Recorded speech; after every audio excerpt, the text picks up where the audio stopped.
Hello. जी ओम, मैं बोल रहा हूँ स्वामी रामदेव। प्रणाम स्वामी जी। वो हाथ का प्रॉब्लम है। हाथ में क्या प्रॉब्लम है? मेरा वो सीने में दर्द, थोड़ा हटने से हाथ भी गिराता है और ये होता है। हाथ में या हार्ट में? हार्ड हार्ड हार्ट में, हाथ में। ब्लॉक, वहाँ ब्लॉकेज ब्लॉकेज है। हार्ट में ब्लॉकेज है, हाँ। तो देखिए, हार्ट में जब ब्लॉकेज होता है तो उसका असर यहाँ तक भी आता है, उसका असर ऊपर भी जाता है, नीचे भी आता है। हार्ट की ब्लॉकेज के लिए लोग ये कहते हैं कि भाई आपको तो बाईपास कराना पड़ेगा, आपको तो एंजियोप्लास्टी कराना पड़ेगा, स्टंट डलवाना पड़ेगा। फिर किसी को हार्ट के ब्लॉकेज के साथ साथ में इजेक्शन फ्रैक्शन, हार्ट की जो कार्य पद्धति है, करंट हार्ट का जो है ना, वीक हो जाता है। अब देखो, ये भी एक बहुत इंटरेस्टिंग आपको बात मैं बता रहा हूं कि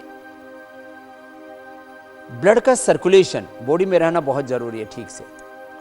उसके लिए नेचुरोपैथी में अलग प्रकार की पंचकर्म षटकर्म की स्नेहन सेदन विरेचन और अलग अलग प्रकार के तेल अभ्यंग की ये सब व्यवस्थाएं की जाती हैं। योग में अलग अलग प्रकार के पोस्चर्स, अलग अलग प्रकार के प्राणायाम करवाए जाते हैं।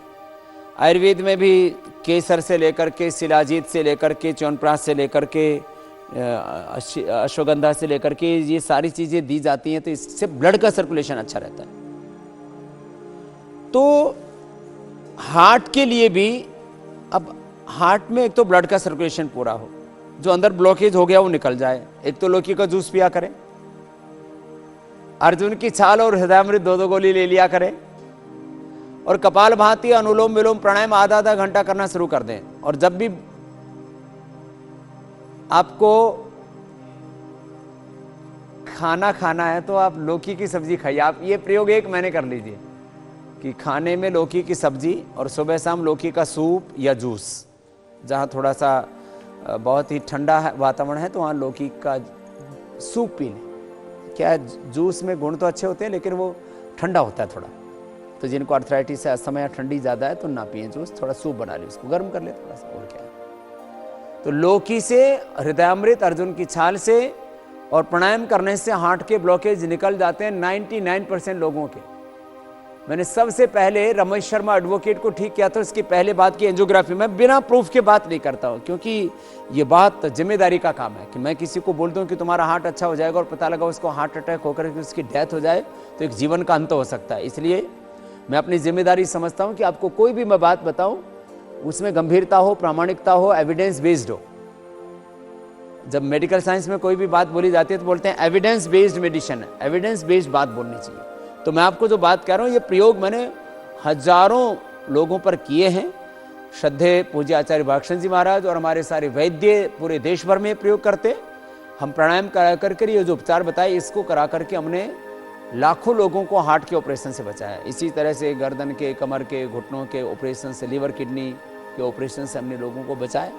तो वो आपको मैंने उपाय बता दिए हैं, उसको कीजिए। ये हार्ट के लिए पॉइंट होता है, छोटे अंगुली के नीचे यहाँ पर, यहाँ दबाने से हार्ट अच्छा होता है। यहाँ दबाने से आँख अच्छी होती है, यहाँ दबाने से थायराइड, यहाँ दबाने से पेट, यहाँ दबाने से गला, यहाँ दबाने से आंतें, यहाँ दबाने से पेनक्रियाज, यहाँ दबाने से फेफड़े, यहाँ से फिर एक किडनी। लास्ट में पॉइंट ज़रूर दबाना चाहिए, छोटे अंगुली के ऊपर या हथेली के बीच में। ये यहाँ दबाने से माइग्रेन पेन, अंदर दबाने से और ज़्यादा सिर दर्द, इधर दबाने से कमर दर्द, पीछे के दबाने से पूरे मस्कुलर पेन ठीक होते हैं।